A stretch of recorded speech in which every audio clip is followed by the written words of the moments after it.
Hi viewers, welcome to our channel. இந்த வீடியோவில் என்ன பார்க்க போகிறோம் அப்படின்னா, லாஸ்ட் வீக் பார்த்திங்கன்னா நம்ம டிசிபி நோட்டிஃபிகேஷன் எப்போ வரப்போகுது, எஸ்ஆர்பி நோட்டிஃபிகேஷன் எப்போ வரப்போகுது அப்படின்றத டீட்டெயில்டாக அனலைஸ் பண்ணி 2 வீடியோ நம்ம போட்டிருந்தோம். இந்த 2 வீடியோக்குள்ளேயும் கமெண்ட்ஸ் அதிகமாக இருந்தது என்னன்னு பார்த்தீங்க அப்படின்னா, எஜுகேஷன் குவாலிஃபிகேஷன் என்ன, ஏஜ் லிமிட்டேஷன் என்ன அப்படின்றது தான். அது மட்டும் இல்லை, இன்னும் சில ஏகப்பட்ட டவுட்ஸ் இருந்துச்சு. ஸோ நான் கரஸில் படிச்சுக்கிட்டு இருக்கேன், நான் என்ன டிகிரி முடிச்சிருக்கணும் அப்படின்னு சொல்லி ஏகப்பட்ட டவுட் இருந்துச்சு. இந்த டவுட்டை கிளாரிஃபை பண்ணுறதுக்காக தான் இந்த வீடியோ. ஸோ இந்த வீடியோ உங்களுக்கு டெஃபினட்டாக ஹெல்ப்ஃபுல்லாக இருக்கும். யார் யாரெல்லாம் அப்ளை பண்ண போகிறீங்களோ உங்களுக்கு ஒரு கம்ப்ளீட்டாக ஒரு கிளாரிட்டி கொடுக்கும். யார் யாரெல்லாம் அப்ளை பண்ணாமல் இருக்கீங்களோ அவங்களுக்கும் ஒரு கிளாரிட்டி கொடுக்கும். ஓகே, நம்ம அப்ளை பண்ணலாம் அப்படின்ற மாதிரி. அதனால் இந்த வீடியோ நீங்கள் ஸ்கிப் பண்ணாமல் பாருங்கள்.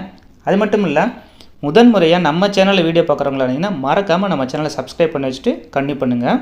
ஏன் அப்படின்னா, எஸ்ஆர்பி, டிஆர்பி இந்த கோஆப்ரேட்டிவில் எந்த ஒரு எக்ஸாம் வந்தாலும் நம்ம அந்த எக்ஸாமுக்கு என்ன சிலபஸோ அதை கம்ப்ளீட்டாக அனலைஸ் பண்ணி இன்ச் பை இன்ச்சாக நம்ம ஃப்ரீ ஆன்லைன் கிளாஸஸ் போட்டுக்கிட்டே இருப்போம். அதனால் இந்த சேனலை நீங்கள் சப்ஸ்கிரைப் பண்ணி வச்சுருக்கோம். உங்களுக்கு ரொம்ப ரொம்ப ஹெல்ப்ஃபுல்லாக இருக்கும்.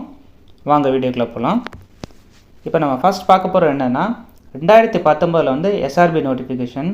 ஸோ இதில் சொல்லியிருக்கிற ஏஜ் லிமிட்டேஷன், எஜுகேஷன் குவாலிஃபிகேஷன் தான் இப்போ வரப்போகிற 2024 வரப்போகிற எஸ்ஆர்பி நோட்டிஃபிகேஷனுக்கும் அப்ளிகபிள். ஸோ இப்போ நம்ம பார்க்க போகிற ஏஜ் லிமிட்டேஷன் இல்லை எஜுகேஷன் குவாலிஃபிகேஷன் இதே இதுதான் 2024 வரக்கூடிய எஸ்ஆர்பிக்கும் அப்ளிகபிள். எந்த ஒரு சேஞ்சஸும் கிடையாது. அதனால் நீங்கள் இந்த வீடியோ இம்பார்ட்டன்ஸ் கொடுத்து கவனிங்க. இப்போ ஏஜ் லிமிட்டேஷன் என்ன பார்த்திங்கன்னா, ஆதி திராவிடர், அருந்ததியர், பழங்குடியினர், மிகவும் பிற்படுத்தப்பட்ட வகுப்பினர், சீர்மரபினர், பிற்படுத்தப்பட்ட வகுப்பினரில் முஸ்லிம்ஸ் மற்றும் இவ்வகுப்புகளை சார்ந்த முன்னாள் இராணுவத்தினர் மற்றும் மாற்றுத்திறனாளிகள். ஸோ இவங்க எல்லாருமே பார்த்திங்கன்னா ரிசர்வேஷன் கேண்டிடேட் அப்படிம்போம். இவங்களுக்கு எந்த ஒரு ஏஜ் லிமிட்டேஷனும் இல்லை. இவங்களுக்கு மினிமம் 18 வயசு இருந்தால் போதும். இதுதான் ஃபஸ்ட் லிமிட்டேஷன். மேக்ஸிமம் அப்படின்றது எந்த ஒரு ஏஜ் லிமிட்டும் இல்லை. இதே இது பார்த்திங்கன்னா ஓசி, அதாவது இதர வகுப்பினருக்கு ஏஜ் லிமிட் இருக்குது. நீங்கள் 18க்கு மேலே இருக்கணும். 30 வயது மேலே உங்களால் அப்ளை பண்ண முடியாது. ஸோ இது உங்களுக்கு ஏஜ் லிமிட் பார்த்திங்கன்னா 30 வயது. அனைத்து இனத்தை சார்ந்த ஆதரவற்ற விதவைகள் இவங்களுக்கு எந்த ஒரு ஏஜ் லிமிட்டும் இல்லை. ஸோ விடோர்ஸ் அப்படின்ற கேட்டகரிக்கு எந்த ஒரு ஏஜ் லிமிட்டும் இல்லை. அடுத்து இதர வகுப்பினை சார்ந்த முன்னாள் இராணுவத்தினருக்கு ஏஜ் லிமிட் 48 வயது. அடுத்து இதர வகுப்பினை சார்ந்த மாற்றுத்திறனாளிகள் 40 வயது தான். ஸோ இதுதான் கம்ப்ளீட்டாக ஏஜ் லிமிட்டேஷன் இல்லை ஏஜ் ரெஸ்ட்ரிக்ஷன் இல்லை ஏஜ் எலிஜிபிலிட்டி.